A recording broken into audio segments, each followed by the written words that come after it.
Hello students, आपका स्वागत है मेरे यूट्यूब चैनल सपना विश्वकर्मा एजुकेशन पे। आज हम लोग पढ़ने वाले हैं क्लास 10 का एक्सरसाइज 6.3 ट्रायंगल का क्वेश्चन नंबर 2। क्वेश्चन नंबर 2 कह रहा है, in figure 6.35 triangle ODC similar to triangle OBA and angle BOC equal to 125 degree and angle CDO equal to 70 degree. Find angle DOC, BCO and OAB। ठीक है, एक triangle दिया हुआ है, इसमें कह रहा है फिगर 6.35, यानी कि ये आपके टेक्स्ट बुक में फिगर है 6.35, जिसमें ट्रायंगल ODC, तो ये ट्रायंगल और ये triangle angle O A B, ठीक है, ये दोनों ट्रायंगल जो है वो आपस में सिमिलर है। और क्या दिया हुआ है कि एंगल बी ओ सी, ये एंगल 125 डिग्री है, एंगल सी डी ओ ये एंगल 70 डिग्री है। तो हम लोग को क्या फाइंड करना है, एंगल डी ओ सी जो बीच में लिखा हुआ रहता है वो एंगल होता है। ठीक है, तो एंगल डी ओ सी, बीच में ओ आया तो हम लोग को फाइंड करना है ये एंगल डी ओ सी और एंगल डी सी ओ। ठीक है, डी सी ओ ये एंगल फाइंड करना है हम लोग को, और हम लोग को फाइंड करना है एंगल ओ ए बी। ठीक है, तो ओ ए बी ये एंगल हम लोग को फाइंड करना है। ठीक है, तो चलिए आइए हम लोग फाइंड करते हैं। लिखेंगे यहाँ solution, given triangle ODC similar to triangle OBA। ठीक है, और क्या दिया हुआ है, और दिया हुआ है angle POC equal to 125 degree और angle CDO equal to 70 degree. ठीक है, तो यहाँ देखिए, यहाँ पे ये जो लाइन है DOB, ठीक है, वो क्या एक लीनियर लाइन है। तो जैसा कि हम लोग को पता है कि लीनियर लाइन में जो एंगल बनता है वो 180 डिग्री का एंगल बनता है। ठीक है, तो यहाँ से जो एंगल O होगा DOB, वो यहाँ से यहाँ तक का वो 180 डिग्री का एंगल होगा। ठीक है, और ये 125 डिग्री का है, तो 180 में अगर 125 माइनस करेंगे तो एंगल DOC निकल जाएगा, ये एंगल निकल जाएगा हम लोग को। तो हम लोग यहाँ पे लिखेंगे, here DOB is linear line, so angle DOB equal to 180 degree. ठीक है, और एंगल DOB को हम लोग क्या लिख सकते हैं, एंगल DOB लीनियर है। ठीक है, इसको हम लोग और लिख सकते हैं DOC प्लस एंगल COB। ठीक है, या BOC लिख सकते हैं।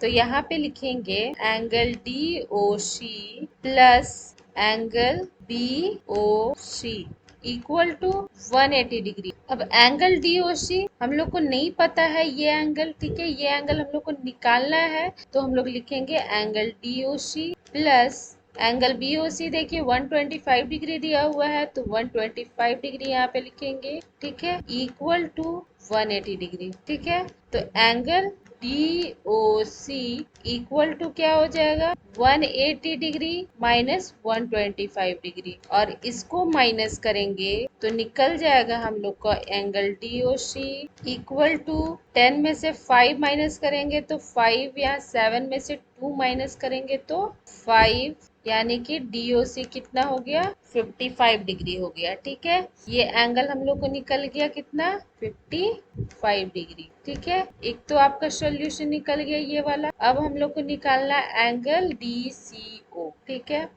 तो यहाँ पे हम लोग देखते हैं कि एंगल DCO निकालने के लिए पूरा ट्रायंगल का लेंगे। ठीक है, ट्रायंगल DOC, तो लिखेंगे इन ट्रायंगल ODC त्रिभुज के तीनों कोनों का योग कितना होता है, 180 डिग्री होता है। तो हम लोग C एंगल का निकाल सकते हैं। यहाँ पे शॉर्टकट में मैं लिखूंगी एंगल का नाम, angle D, angle C, angle O, इस तरह करके। ठीक है, तो यहाँ लिखेंगे angle D plus angle C plus angle O equal to 180 degree.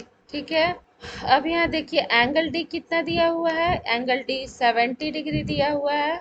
ठीक है, यहाँ angle D 70 degree plus angle C हम लोग को निकालना है। ठीक है, ये DCO plus angle O, angle O कितना निकला हम लोग का, 55 डिग्री निकला। ठीक है, इक्वल टू कितना हो जाएगा, 180 डिग्री। यहाँ पे देखिए एंगल C लिखेंगे प्लस ये कांस्टेंट टर्म को हम लोग ऐड कर देंगे, ठीक है।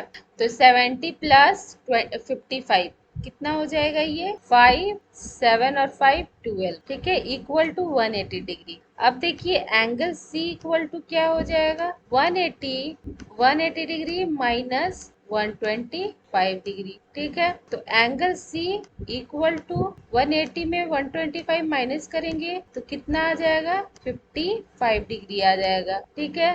तो ये भी आपका आ गया 55 डिग्री। तो एंगल सी क्या है आपका, angle D C O, angle C equal to angle D C O, क्योंकि मैंने इसको शॉर्टकट में लिख दिया था एंगल सी सिर्फ, तो angle D C O equal to 55 degree, ठीक है। तो हम लोग का ये सेकंड का आंसर भी निकल गया। अब एक और हम लोग को निकालना है क्या, एंगल ओ ए, ठीक है। तो यहाँ पे देखिए जैसा कि हम लोग देख रहे हैं, ये जो लाइन है डीसी और ए बी, ये पैरेलल लाइन है एक दूसरे के। तो लिखेंगे since triangle ODC similar to triangle OBA, so line AB parallel BC, ठीक है। क्योंकि ये दोनों ट्रायंगल OAB और ODC ट्रायंगल जो है आपस में सिमिलर है, ये दिया हुआ है। तो ये जो लाइन है AB लाइन और ऊपर का जो लाइन है DC लाइन, ये एक दूसरे के पैरेलल होगा, ठीक है। तो जैसा कि हम लोग क्लास 9th में पढ़ चुके हैं कि किसी भी पैरेलल लाइन को एक लाइन अगर इंटरसेक्ट करती है, ठीक है, तो उसका जो अल्टरनेट एंगल होता है वो आपस में इक्वल होता है।